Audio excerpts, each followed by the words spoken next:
You see a noticeably poor family stuffing food under their clothes in a store. What would you do? Obviously, it's wrong for the person to steal.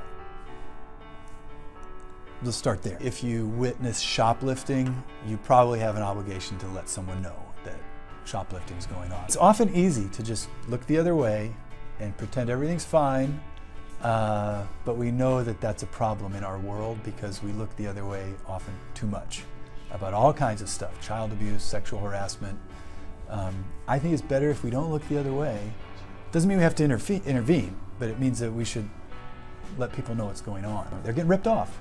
You know, if we don't let people know that shoplifting's happening, then more people will shoplift. If I saw them stealing, I would say something to them. I see you must have fallen on some very hard times and things are desperate for you. Let me help you out. Whether you have an obligation to prevent that theft from happening is now a little bit higher level of question.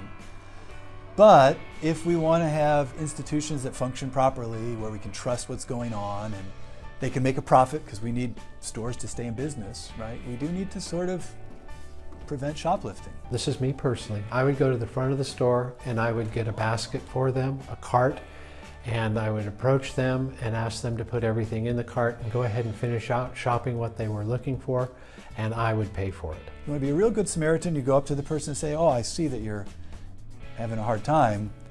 You shouldn't steal. Let's find if we can get you some help.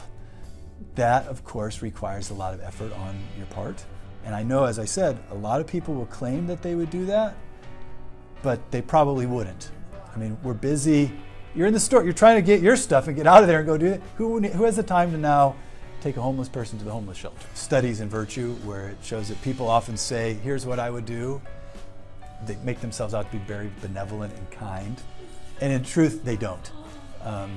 Yeah, we like to pretend that we're better than we are. We know the right answer, right? We know what people want us to say, but it's harder to do that. We also shouldn't condone bad behavior. So, I mean, we really don't know the scenario, right? So this person's been stealing from every store all over town. They're stealing all kinds of stuff, including guns and drugs or whatever. I mean, we can excuse things because we encounter things in kind of close proximity, but we don't know the whole story. And the larger idea about doing the right thing and not breaking the law.